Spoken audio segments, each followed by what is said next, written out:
Hello students, now we will start our defense of March month. So this is the 10th month for defense, right? Till now we have around 10 video already of defense. In September month I have taken 2 sessions of defense. In fact, in that session only I have laid the groundwork of the ballistic missiles in the first session, and ballistic missile, your cruise missile, and finally the anti-tank missiles. And we have revisited the ballistic missiles in the February month as well. And in the second video I've talked about the submarines, both the type of submarines, nuclear submarines and the other submarines, right? So in this video, very short video this will be, because majority of the facts we have already done. Some of the exercises we will see, and some of the new missiles which are in news. For example, starting with Stratum Ataka anti-tank missile. So this is the missile from the Russia, anti-tank missile. With that will be, for example, this is a chopper. I'm not very good at diagram, but this is chopper, and this will be attached like that, right? So M35 attack choppers, this anti-tank missile will be attached.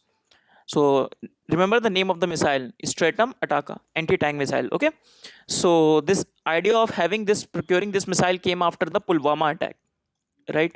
Because after the Pulwama attack, government gave a lot of autonomy to the armed forces to buy the equipment of their choice within the 3 months at the cost up to 3 crore per case, right?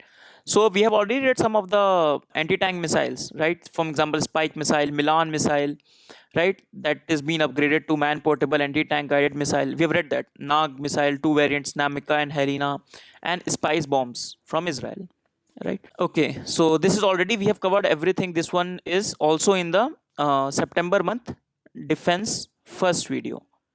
You can go into that video and you can also see that, right? Second is search and rescue exercise. So this particular exercise name as the SARX, so full form of this only, conducted in Goa. So it is the first time this exercise also includes the three pillars of the national search and rescue mechanism, that is three ministries: Ministry of Shipping, Ministry of Civil Aviation, and Ministry of Defense.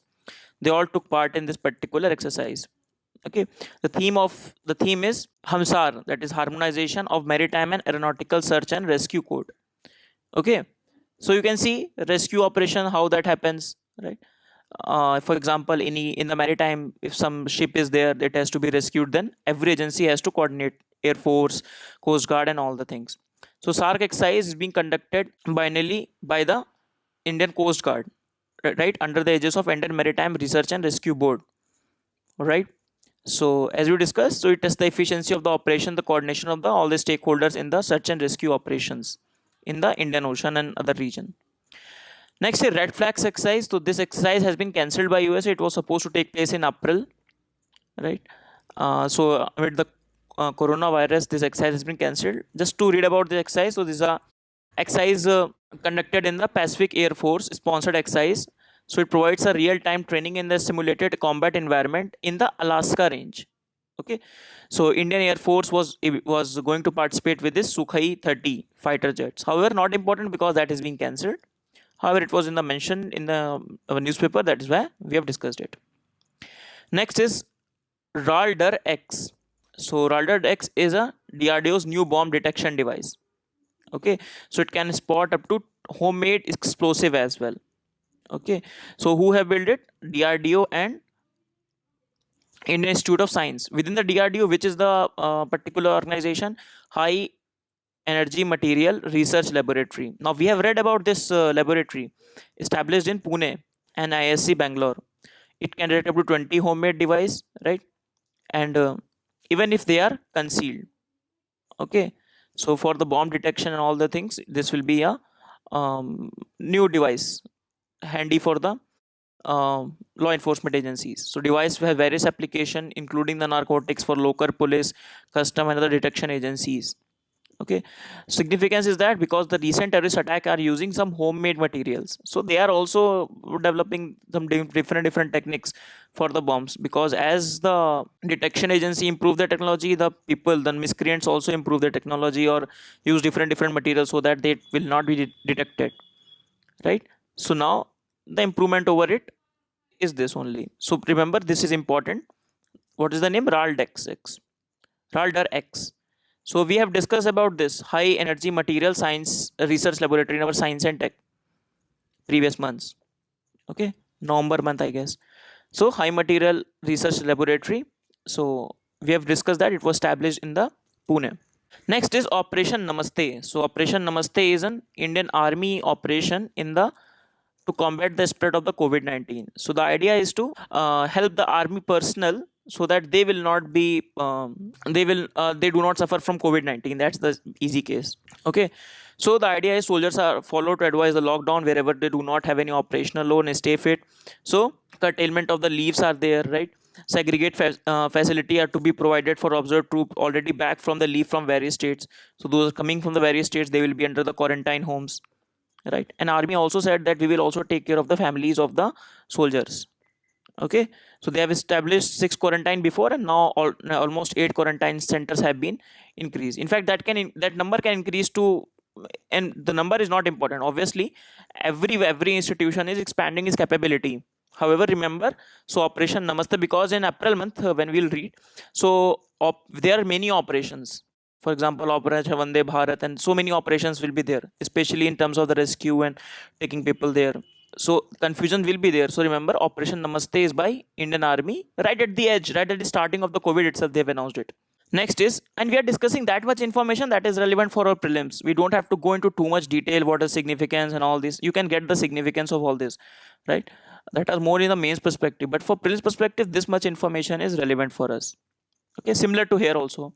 Integrated Air Defense Weapon System. So this is also known as the, if the name comes like this or the name comes like this, National Advanced Surface to Air Missile System. Okay, so this missile system has been developed. We are taking it from the USA. Okay, so we want to develop a defense weapon system. And for example, incoming ballistic missile, incoming any missile, so from surface to air, we're able to launch a missile that will be able to counteract this particular missile, right? So we are taking it from the USA for now. Okay, right. Next is Indian Coast Guard ship Varad. So last time in the February month we have read about Vajra, because that was almost February month. You can also see Varad also commissioned in the 2020 28 February. So INS Varad is 5th in this series, and we have read about INS Vajra, that was 6th in the series. So it's a part of the 7 offshore patrol vessel. Okay, so it is been constructed by Larsen and Turbo L&T. Okay, so this is INS Varad. So if the question comes, they will give you 2 to 3 names, Varaha, Varad, and Vajra, or anyone Vikram they can give, and they can ask you what is this particular thing. So option 1 is they are nuclear capable submarines. Option 2, they are offshore petrol vessel. One name they will not give. I'm sure if the question will come, question will at least give them 2 to 3 names, right? So that if the students have not read at least one name, he will be able to recall the other one. Okay, this has been the pattern from the previous years. Now this particular the deployment of INS Varad for the surveillance of the EEZ. Now this diagram is really important. Why? Because I feel this much you should know EEZ and from where this starts of a country. So for example, this is the boundaries of a nation. For example, this is India's boundary, and this is somewhere this line is there, baseline. So they create some baseline. So first is the baseline. If any water is inside, that is also known as the internal water. For example, Chilka Lake. Okay, then from this baseline, 12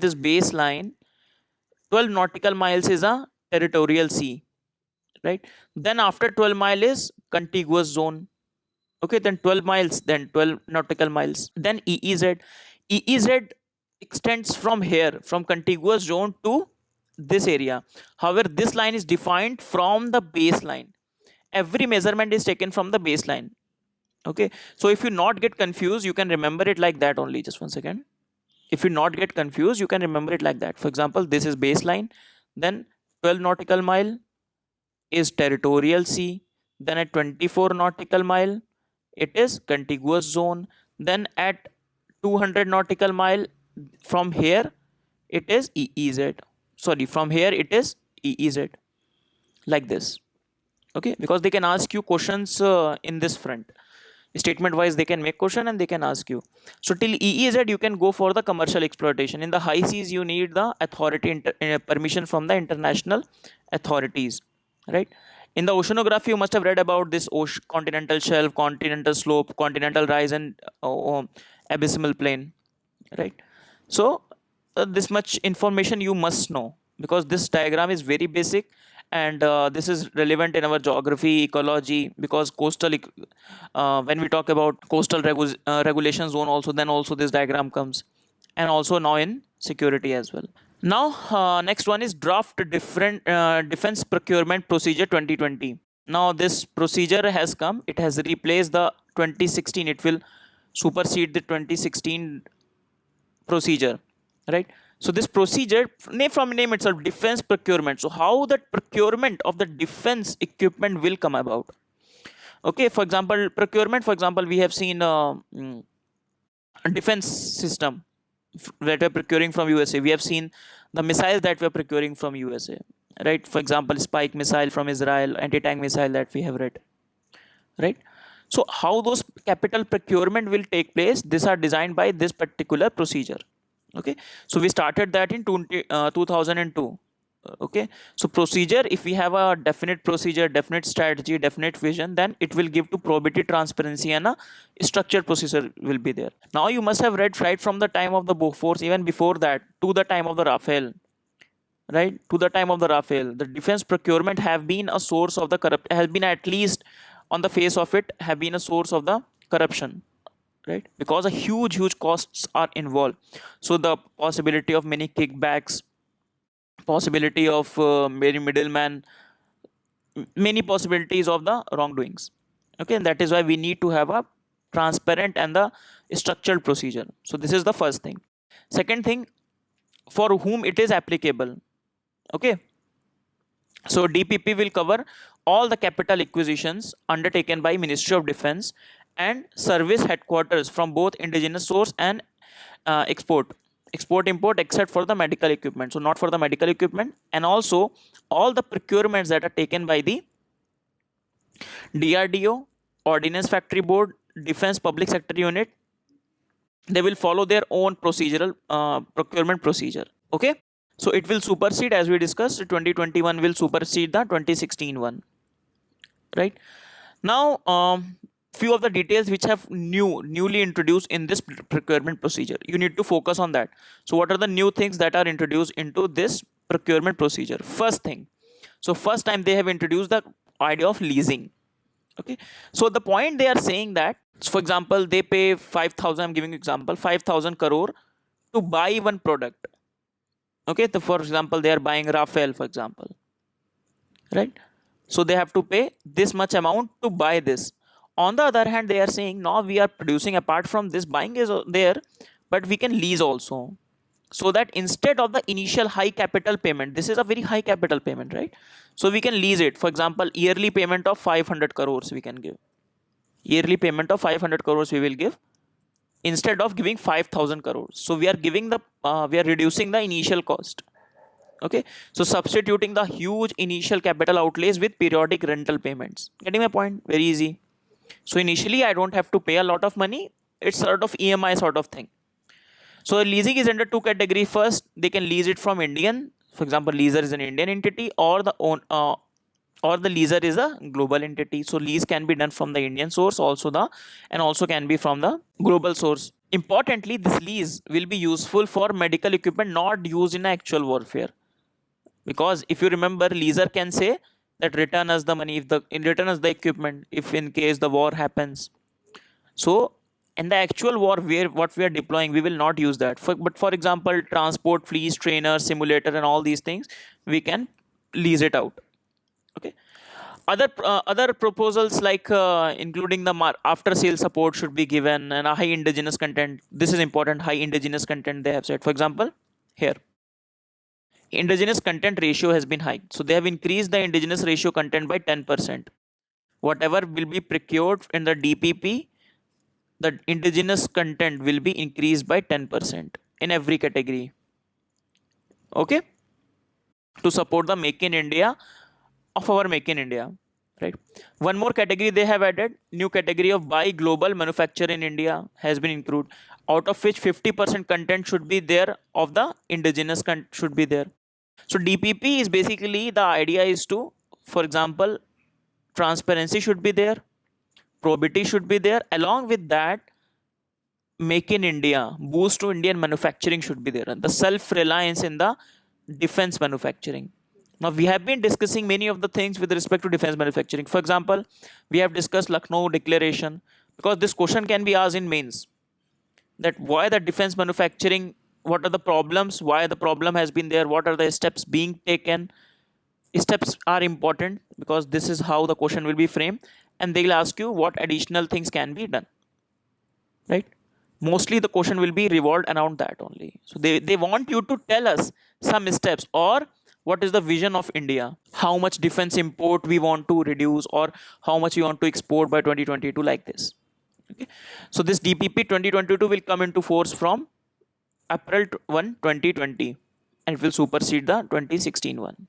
Next is Pragyan Conclave. So conclave means a conference where people come and they discuss things. So Pragyan Conclave, it brings together people from cross domain, international and national experts, to deliberate on the idea that the theme of the particular conclave was changing characteristic of land warfare and its impact on the military. Okay, so how the land warfare is being changing. One of the very example I've discussed with you already, hybrid warfare in Kashmir, right? How the warfare has changed from symmetric, army to army, from asymmetric. Okay, so the terrorists using the over the ground networks, okay, using the sleeper cells and all this radicalization, e-terrorism, and many of the things, how these are things are changing, and now army needs to adopt to it. Okay, so the seminar provides a platform for deliberation on emerging ideas, perspective, the new age warfare, which is increasingly witnessing change in character, as well as battle space is changing, and the new means to pursue the ends. What the army needs to to do it. Now, who organizes this particular conference? That is Center for Land Warfare Studies, right? So it's an autonomous think tank. Just we have discussed IDSA last time. Manohar Parrikar renamed this. Similarly, this is also a think tank for the strategic studies and land warfare, located in Delhi and registered under the Societies Registration Act. Okay, right. This much information is more than enough for us. Last thing, last point we discussed, Boko Haram. So Boko Haram, you all must have read about Boko Haram or must have heard about it. So Boko Haram is basically a militant group in Nigeria, which in between has also claimed his allegiance to ISIS. So as ISIS footprints in the Middle East are decreasing, ISIS in the terms of the Boko Haram is increasing their reach or increasing their influence in the African countries. While discussing the Sahel region, if you remember, in the places in news, while remembering the Sahel region, I have discussed that many of this place in the Africa, for example, this is Africa and this is Sahel region, right? So in this we have seen that how these organization, Al Qaeda, Boko Haram, all these are coming up and occupying the political vacuum that is being felt out, right? So let us discuss about Boko Haram. So they remain in news because of they take a lot of ransom, they kidnap people, right? They've kidnapped a lot of school going girls previous years. That is why it became internationally famous. In fact, when we'll discuss in the next slide only, the Global Terrorism Index lists it in one of the years as the most deadliest terrorist organization. In fact, more deadliest than the ISIS. Okay, now let's read it out. So Boko Haram promotes a version of the Islam that makes it haram or forbidden for Muslims to take part in any political or social activity which is associated with the Western society. So they say the activities like voting in the election, wearing shirts and trousers, and all these are having a secular education. All these are forbidden or haram. So it regards the Nigerian state as being run by the non-believers, regardless of whether the president is Muslim or not, right? And that is why it is having its fight against the state. Okay. So wave of bombing, assassination, abduction is fighting to overthrow the government and creation of an Islamic state. So founded in 2002, I'm sorry. So official Arabic name is very long. right? Sunnah lihadita al jihad means people committed to the propagation of Prophet's teaching and jihad. Okay, so it focused on the Western education, and US designated as a terrorist group in 2013. So as I was telling you that and the global terrorism index was at times the world's deadliest terror organization. Okay, obviously it is not only restricted to the in Nigeria. This is Nigeria, so they are restricted to the north eastern part. Okay, so there they are, this is their influence zone, and that is why many of the countries that are nearby are also impacted by the Boko Haram. So with this we finish our discussion. Let us quickly revise what we have done. In fact, let's Boko Haram we have discussed. Now this is not prelims because they can ask question Boko Haram is active in this in which country. However, in the mains itself, they can ask any question. They can ask you Boko Haram, they can ask Al Qaeda. For example, they have asked Jamaat Islami in the, I think this year only in 2019 they have asked about Jamaat Islami, right? So they can they ask about ISIS in 2012.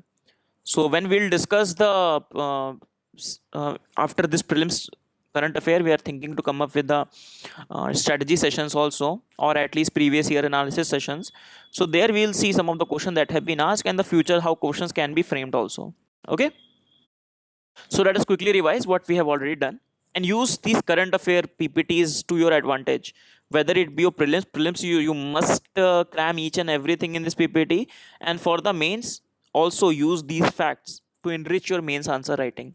Okay, so we started with the Astra Mataka anti-tank missile. So we have discussed many of the anti-tank missile previously also. So this missile we are procuring from the Russia post Balakot strike. Then Sarax 2020. So Sarax 2020 is now the three pillars of search and rescue mechanism, that is Ministry of Shipping, Civil Aviation and Defense have also participated in it. It is organized by the Coastal Guard. Then red flag exercise cancelled by USA in Alaska. It was supposed to be done. Then Ralder X. It is a new bomb detection device. It can detect up to 20 homemade explosive created by the IISc and DRDO's this high energy material research laboratory. Then Operation Namaste by Indian Army in the context of coronavirus. So providing relief and quarantine center to the army people. Then we have discussed about this procuring from USA National Advanced Surface to Air Missile System. Then IGSC Indian Coastal Guard ship Varat, right? Then we have discussed something about this map. This please remember, this can be asked. Then draft defense procurement procedure also 2020 we have read. So 2016 it will replace, and many of the new things we have read. Leasing has been introduced, 10% increase in the indigenous component has been increased. Okay, then Pragyan Conclave, and which is the organization that organizes it. And finally we ended with the Boko Haram. Okay, so with this we finish our session. See you in the next class, right? So we have done till March month, so around 10 to 11 videos of defense we have done. 11 videos of defense we have done. So please revise it. 11 video, and every video is average around the defense component of every video will be average around 20 minutes or 25 minutes. So it's only 200 minutes. 3-hour sessions are there. 3-hour, hardly 3 hour it will take you to revise whole defense, right? Along with the PPTs are also there. So if you do that much, within the science and tech defense portion is done, and 1 to 2 questions are every year being asked on the defense. Okay, so please do prepare for it. We will upload the IR session, then defense, then art and culture is coming next.